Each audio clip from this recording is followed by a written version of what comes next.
Hey, it's Big V here, Verl Workman. Today we're talking teams, and one of my favorite subjects and topics is simply this. How can you have it all? Can you have a great business, a great life? Can you have great relationships with your spouses, your children, the people that you love? Can you really have it all? The answer is absolutely. Every business, every life is either accidentally or it's intentionally created. And it all begins with what we call is strategic planning.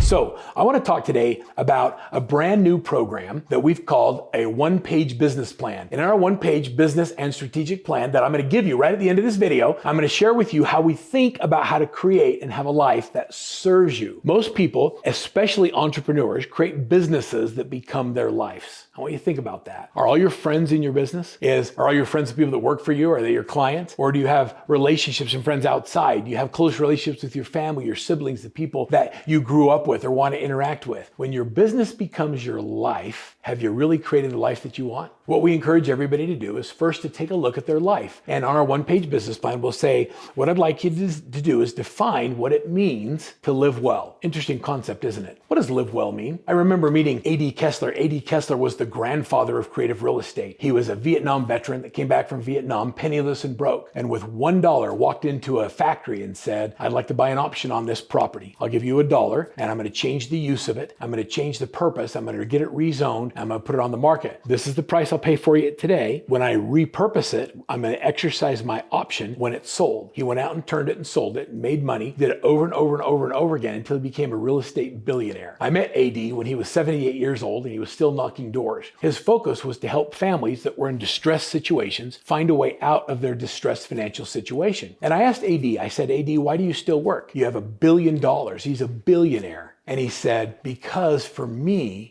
I decided that living well means how do I serve more people? And so at 78 years old, he would knock on doors of people who weren't making their payments, that were behind, and say, hi, my name's AD. I'm not sure I can help, but if I could, what would that look like? I love that concept because living well to him didn't mean it's not working. It meant doing what he loves. What does it mean to you to live well? How would you define living well? Great question, isn't it? Like, is it more time with your kids? Is it more time with your spouse? Is it date night? Is it being able to go on a vacation and not have to check in or call back to the office because you know things are being handled? Is it being able to serve a community or underserved areas? Is it to be able to build a house for someone or to support the veterans or to help someone who really cares more about their pets? What does it really mean to you to have it all? I'd like you to take a minute and I'd like you to just write down what it means to live well to you. Would you go down in the comments and let's share with each other what live well means? Let's see it. Wait, live well. Define it. What does it mean to live well? And once you define what it means to live well, then in our one-page business plan, then we can talk about, okay, in order to have that, what does your business have to produce? What has to be going on financially in your business to be able to create the lifestyle defined as live well? So let's define what it means to have it all. Then we can determine what our priorities are. We use a tool called My Perfect Week. And in the My Perfect Week, we use what we call a time blocking system. The time blocking system, when we teach our teams to do this, basically works like this. On Sunday night or whenever your biological prime time is, it could be early in the morning on Monday or Saturday, whatever it is for you. When that time that you're able to have focused, undivided attention, I want you to plan your week in advance. What would your perfect week look like? And we always start by putting in the non-negotiables. So what are your non-negotiables? What are the things that are not negotiable to you? I start with family activities. So are we doing a night with the family, a game night? Are we doing something with our spouse or our loved one that we call it date night? Are we doing something where we have children's activities or games that we're going to go to or practices? I always put the personal non-negotiables in first. And non-negotiable to me means that if somebody wants to sell $1 million house and I have a date scheduled with my wife, well, I tell my client, I have a date. I can't do it Friday night. Can we do it Saturday? And I've never lost a client because of personal priorities. So put in your non-negotiables first.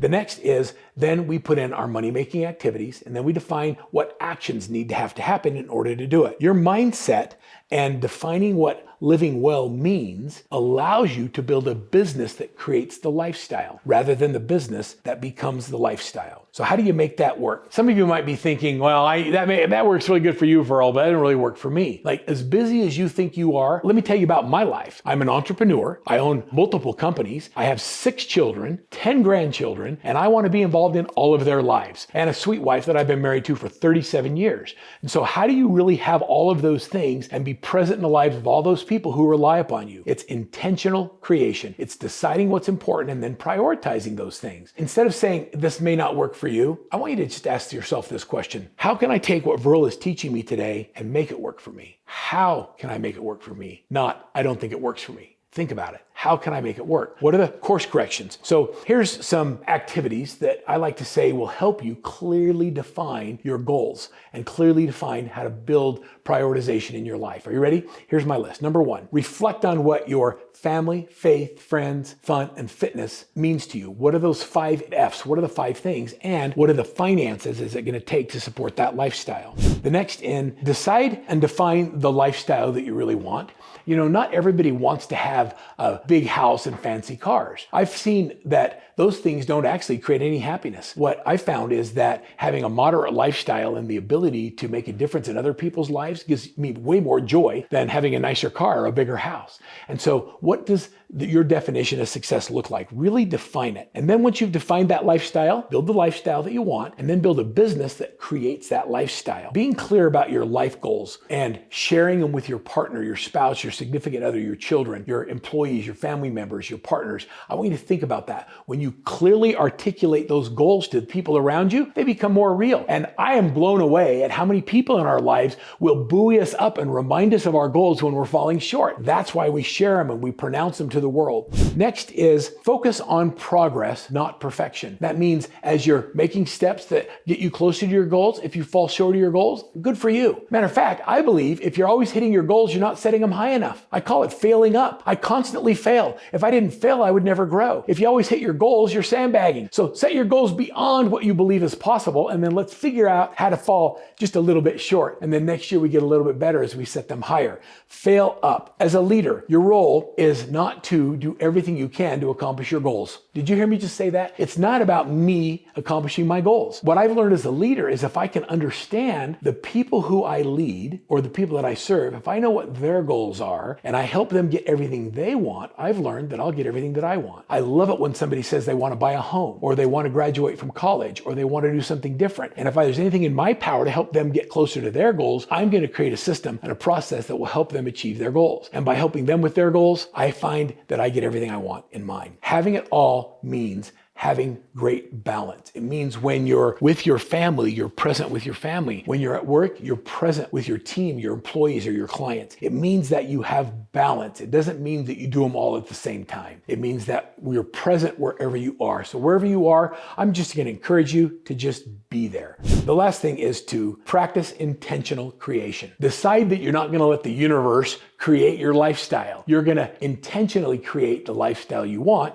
by choosing to do the right thing. When you are clear about your priorities, it's easier to make those decisions. When you're not clear about your priorities, you're left with indecision. And usually when you're with indecision, you choose the easy thing, not the right thing, because you're not clear. So the answer is, can you have it all? My belief is you really can have it all. Can you have it all at the same time? Sometimes. And sometimes you have great success in one area where another area challenges, but it's okay because we're constantly working at improving. When I think about having it all, about creating an intentional creation, sometimes it comes down to something as simple as figuring out what the one thing that you have to accomplish each day in order to call it a win. Just yesterday on a coaching call, I was talking to a client and we were talking about how they go to 200 million in real estate sales. Now, anyone doing 200 million has a great business. But in this team, we decided that we weren't going to focus on the 200 million, nor were we going to focus on the number of transactions we had to close in a year, a month, or a week. What we decided we were going to focus on is the one thing that every agent could control. And that is, can you get 2 appointments with potential clients that are going to buy or sell real estate this week? And the way that we're going to measure a win as a team is, did you not get your 2 appointments? Now, I want you to think about how simple that is. It's simple, but how do I get 2 appointments a week? Did you know if you do 2 appointments a week, that is 100 appointments a year. And if you only close 50% of them, it's 50 transactions. And what that does financially to every member of the team is unbelievable. What it does for the team is it gets them over 200 million in sales. Figuring out that the 2 appointments a week is the one thing to focus on. So what are your 2 appointments? What is that single thing that if you measure this one thing, it will give you the result that you want, that will allow you to have the lifestyle you want, serve the team members, serve your family, and really live well. So it's not about perfection. It's all about progress. progress, choose to live well. You can have it all. Right here at the bottom of this, I'm going to give you our daily success habits tracker, the thing we use to track the activities that we actually do to see if they're consistent with our goals, and a copy of our brand new one-page business plan and strategic plan. Good luck with intentionally creating the life that you desire.